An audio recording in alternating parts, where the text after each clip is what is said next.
Hey everybody, welcome to week 2 of Onward. This week we're talking about culture.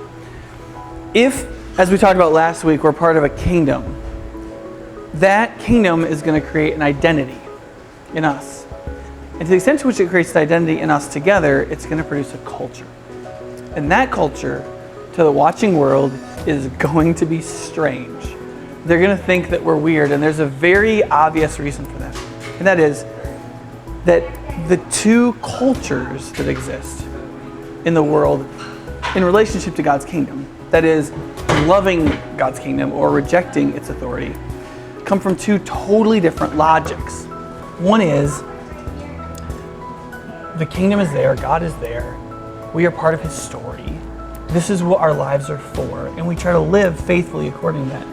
And to the extent to which we live faithfully in that story, we're going to seem very strange to people who imagine their identity and their story to be totally different. The problem is that if we want to affect culture, how do you persuasively affect a culture that thinks that you're weird, that thinks that you're strange?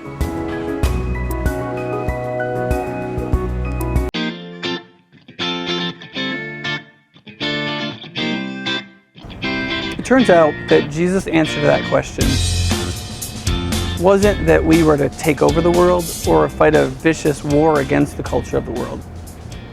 His answer to that question was to create a different culture, a culture that would be a culture that witnessed to the culture of the world, built on the identity of the kingdom, and one that expresses the kingdom in the world. And that culture is called the church. Now, that doesn't mean that we as Christians can't be part of the city of man and that we can't affect the culture to a certain extent. But our contribution is always going to be mixed in with all the structures of the world. And there's never going to be a pure, clear community of people living in the identity of the kingdom.